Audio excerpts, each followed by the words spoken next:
Welcome to Merch School. Today we're talking all about fabric sourcing, from starting with a reference sample all the way to placing your fabric order.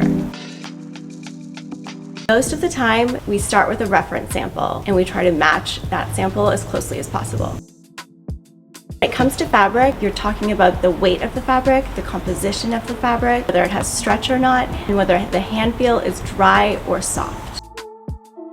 Most fabric is made to order, which means after you've approved a sample of it, they knit exactly what you want, which takes 3 to 6 months. Our projects are much quicker than that, so we are always sourcing in-stock fabric, which means we're looking for something that exists in LA with enough yardage and the type of fabric that we need. Finding in-stock fabric in LA is a bit of a scavenger hunt. The fabric business is still very old school. People are not online. You need to know who to call, what buildings to walk into. That's why AI could never replace us, because so much about fabric sourcing is having those relationships and knowing where to go for that specific thing. Other part of it is AI cannot feel a fabric, they cannot stretch the fabric, they cannot put it against their skin, and all of those things are super important when you're sourcing fabric that AI will not ever be able to replace.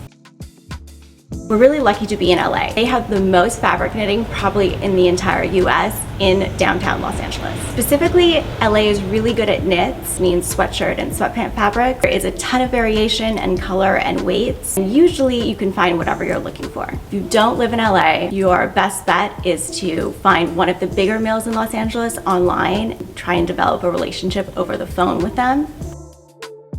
Having some sort of record or storage for all of the fabric swatches you come across is super helpful so that you can go back and reference it to make quicker decisions. In the office, we keep a big box of fabric swatches that we've collected over the years in Los Angeles so that when we're looking for a fabric, we can go into the box, find a similar swatch, and then know who to go to.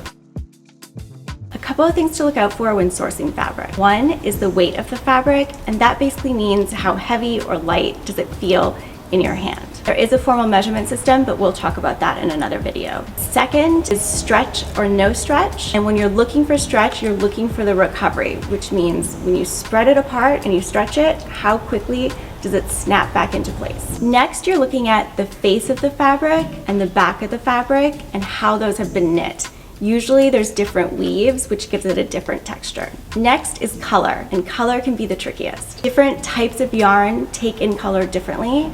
So when you're looking for a specific color, you have to know which yarn you're looking for. Color matching can also get tricky, but LA has a lot of good dye houses. So if you find PFD fabric, which is white fabric prepared to dye, you can take it to a dye house and they will dye it the exact color that you need. And then last is hand feel. Does it feel dry? Does it feel soft? Is it fuzzy on the back? Does it feel sticky? There's all these sorts of ways you can use your hands to determine how the fabric is and how it's going to perform in your garment. Today we covered a reference sample, what details to look out for, the characteristics of fabric you're going to come across, and how to look for a source.